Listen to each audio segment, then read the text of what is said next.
Today, I want to talk about Phillis Wheatley, an American poet, and she lived from 1753 to 1784. She was the first African American woman and the second woman of any race to publish a book of poems. She was born in Africa, in the Gambia, and in 1761, she was captured at 7 years old by slave traders who brought her to America. When she came to America, to the Boston area, she was purchased by the Wheatley family. John Wheatley was a tailor, and he purchased Phillis for his wife to be a personal servant to the wife. And she got the name Phillis because the name of the ship on which she traveled from Africa to the Americas was called Phillis. And of course, as was the custom of the day, her last name was the same as the family who had purchased her.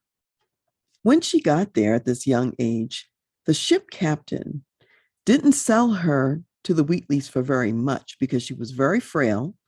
She was kind of sickly, and he really didn't expect that she was going to live very long because of the frailty. And I'm sure that the passage over on the ship was difficult, and she was essentially almost naked when she arrived. It was cold, so she had been exposed to the elements, very difficult circumstances and situations, and she's only 7 years old. What the Wheatleys discovered as they started educating her when she arrived, they discovered that within 16 months of her arrival, she had learned to speak and read English. She could also read the Bible. She had learned to read Greek. She could read Latin. And she was reading all the classical books, including all of the British literature. She was incredibly intelligent and studied astronomy and also geography. So when the Wheatleys saw the intellectual acumen that she had, they invested in her and they educated her, actually with an education far greater than most women of any race received at that time, for her to learn those classics and so on as she was exposed to. So the Wheatley parents, as well as the Wheatley children, took care of educating her. She began writing poetry at a very young age, and her poetry writing reflected the style of the day. She would write in iambic pentameter, she would write in couplets and in rhymes, what was customary for the time. And she also included elements from Greek literature, elements from the British literature of the day as well. And it was not just copycat poetry. She had her own point of view on everything that she wrote about. Many of her early writings and continuing throughout her life of writing were miniature eulogies of sort, because in Africa, it was the women who did the dances and did the mourning and the songs and the eulogies for the dead. And so when she was in the United States, her poetry took on that form as well. So as distinguished leaders in the Americas and also in Britain would die, she would write poems related to them. Or if someone did some great thing who was living, she would also write about it. One of her earlier poems was about two men who had survived a catastrophe at sea. And so she wrote about them. And that poem was circulated around, and it was probably at the time of about 1767 that that poem was circulated about the survival at sea, about Hussey and Coffin, these two men. And particularly in Newport, Rhode Island, is where this poem got some traction. So by the time that she came to 1770, she published one of the eulogy type pieces to honor George Whitefield, who was an evangelist, and upon his death. And the poem ended up going over to England, and it was published with Ebenezer Pemberton's funeral sermon, the service that was funeralizing George Whitefield. And as a result of that, she became quite well known, not only in the Americas, but also over in Europe, in Britain. She attempted to get a book of poems published in the United States, in the New England states. However, at that time, in order to get a work published, you had to get subscribers to the work in advance. And people had to say, yes, they were going to purchase it, and they would have to put money up front in order to finance the project. Because she was a Black woman, she found that this was impossible. This was very difficult to do. People would not subscribe to the book of poetry that she had collected and that she wanted to publish.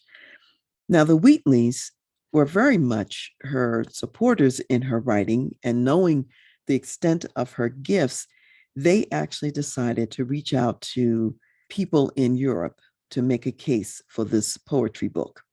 And because she had written the poem for George Whitefield when he died, she was known somewhat in Britain. And so they reached out to Selina Hastings, who was an English Countess of Huntingdon at the time. And she was very familiar with Phillis Wheatley's work, and she agreed to finance the project. And so this book of poems was called Poems on Various Subjects, Religious and Moral. And she had a foreword in the book that included notable dignitaries of the day, to include John Hancock and many others, including the governor of Massachusetts.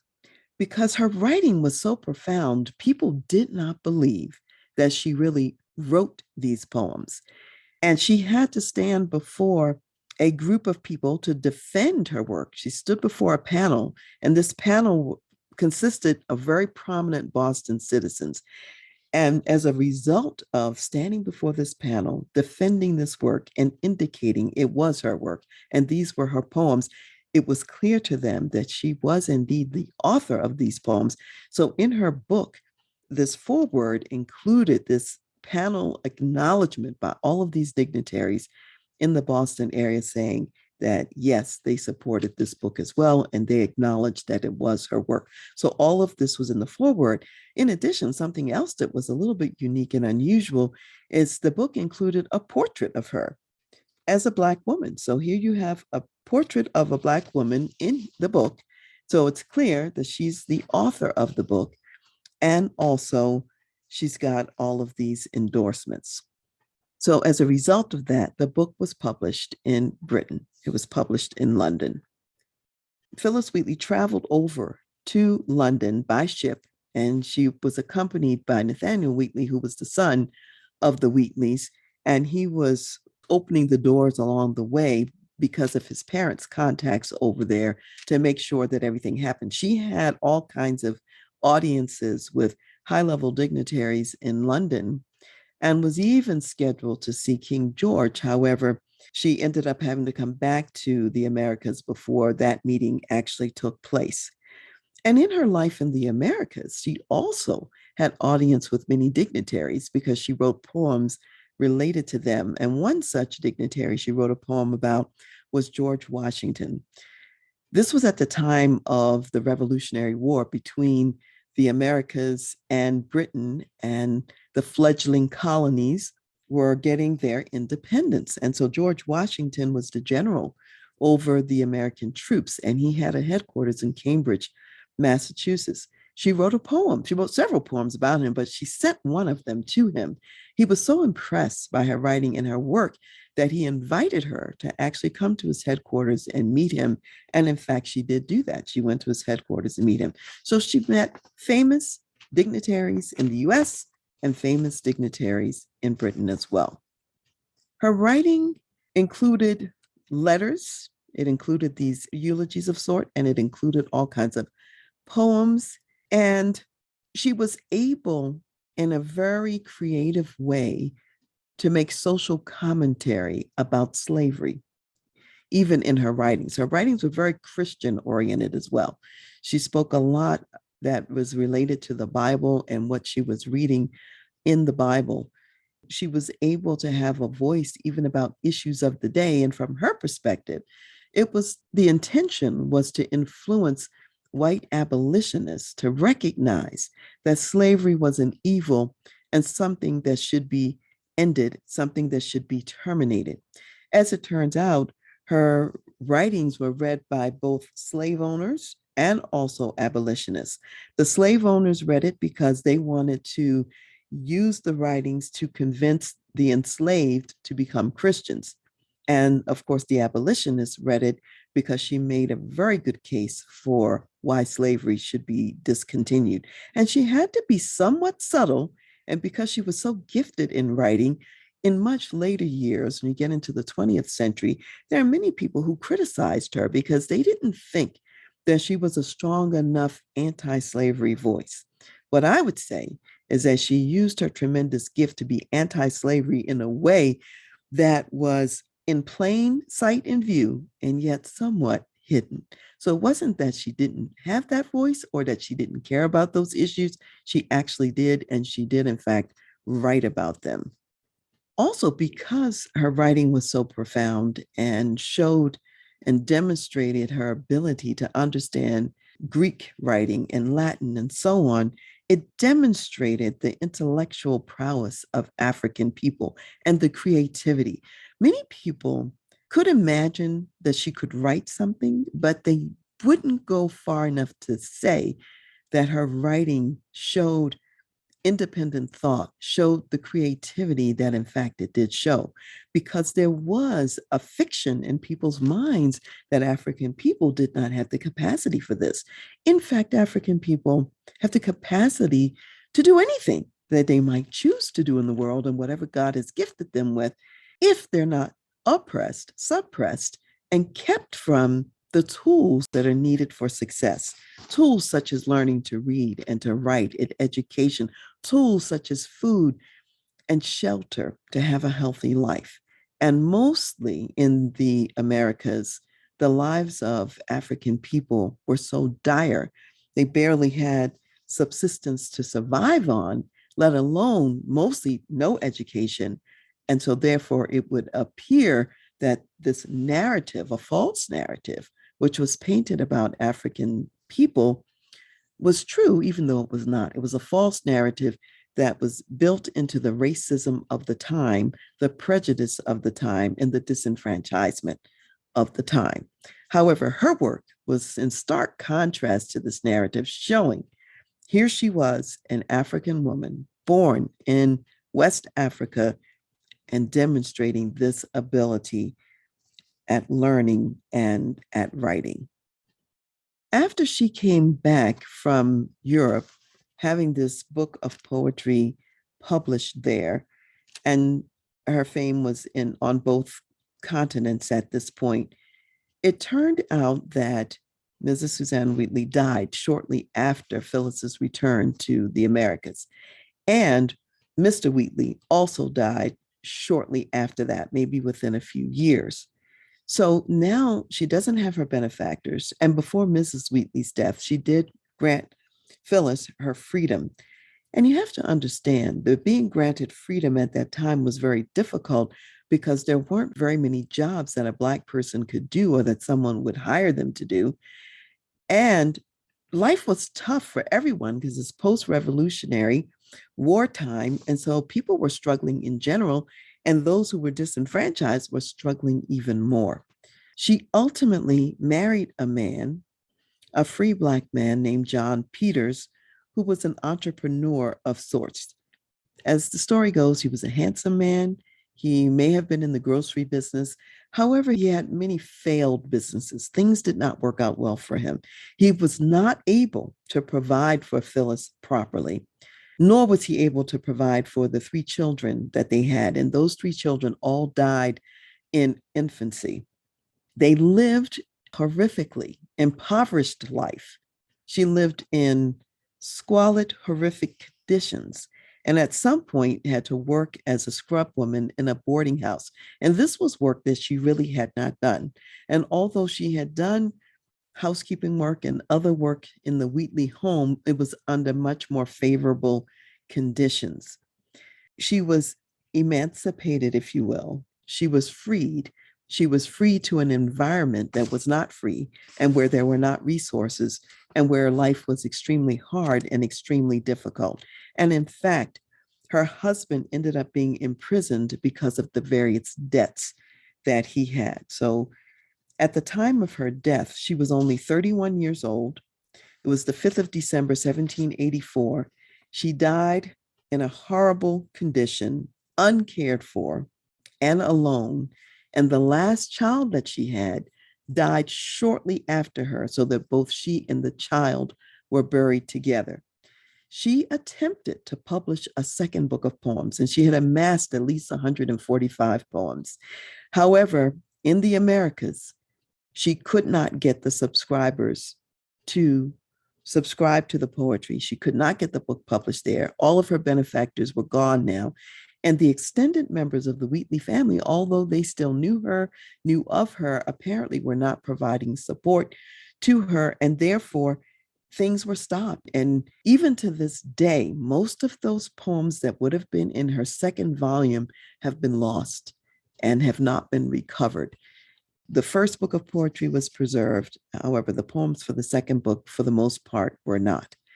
So her story to me is one that's heartbreaking when I think of someone with such talent to not be able to continue and to have had audiences with dignitaries on both continents and yet to die in such poverty and squalor is heartbreaking to me, even in sharing the story with you. And yet her voice lives on in the works that did survive and that did make it and live past her. We still hear her. And I want to share some things from some of her writings. When she was writing at the time of the American Revolution, and when the American colonies were obtaining their freedom through war from Britain, at that time, Britain was referred to as Britannia, and the Americas were often referred to as Columbia. And we hear in the District of Columbia still a vestige of that. So, one of the poems that she wrote at that time, I'm going to read just the ending of it, which is kind of a triumphant ring, because a lot of her poems were also patriotic. And she talked a lot about the Americas. And so here she says, Britannia owns her independent reign, Hibernia, Scotia, and the realms of Spain. And great Germania's ample coast admires the generous spirit that Columbia fires. Auspicious heaven shall fill with favoring gales, where'er Columbia spreads her swelling sails. To every realm shall peace her charms display, and heavenly freedom spread her gold ray. That was her song of triumph about the Revolutionary War. She also wrote a poetic eulogy of General David Wooster. Here, I want to read a piece of that as well. And she says, but how presumptuous shall we hope to find divine acceptance with the Almighty mind, while yet, O deed ungenerous, they disgrace, and hold in bondage Afric, blameless race. Let virtue reign, and then accord our prayers, be victory ours, and generous freedom theirs. And this is a very good example of her commenting on the evil of slavery at the time. And she often said that the colonies could not come to their full greatness as long as the evil of slavery continued to be practiced. She described and compared American slaveholding, that experience, to Egypt in years past enslaving the Israelites. And so, in a quote about her talking about this, she says, quote, otherwise, perhaps the Israelites had been less solicitous for their freedom from Egyptian slavery. I don't say they would have been contented without it. By no means. For in every human breast, God has implanted a principle which we call love of freedom. It is impatient of oppression and pants for deliverance. And by the leave of our modern Egyptians, I will assert that the same principle lives in us. So again, that's a very bold statement about slavery in the United States. One of her most famous poems was a poem that she wrote called On Being Brought from Africa to America. And I'll read a bit of that as well, just so you can hear her voice, this voice from the 1700s that we can still hear today. And she said, "'Twas mercy brought me from my pagan land, taught my benighted soul to understand that there's a God, that there's a Savior too. Once I redemption neither sought nor knew. Some view our sable race with scornful eye.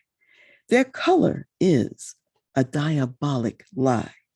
Remember, Christians, Negroes black as Cain may be refined and join the angelic train." Calling people still to a higher level of understanding about all God's children here on the earth and calling for proper treatment. And yet, in her own life, she did not receive that in her latter years and in the time of her death, living in poverty with so many gifts and talents, dying at a young age of 31 and with no children to survive her. And so you might wonder, what are the business lessons that come out of Phillis Wheatley's story? And there are three that I'd like to highlight. In your organization, it's important to look around. Recognize the Phillis Wheatleys in your organization. Recognize the talent that God has placed there, no matter what color it comes in, no matter what package that talent comes in. You have precious talent, God-given talent in your organization.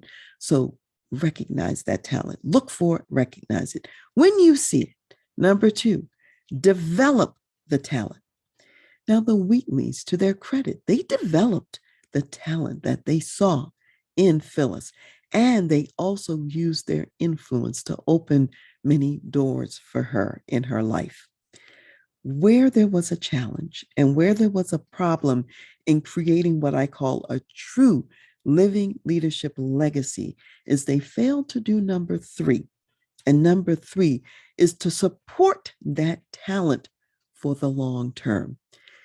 As an executive, as a CEO, you're only going to be in the organization for a brief period of time. Then you will transition and leave and go to your next appointment or to retirement and your next level of significance, whatever God is calling you to for that next chapter. Your organization will remain. The people in the organization remain. What are you going to do to create a sustainable platform for that company and for the people in the company?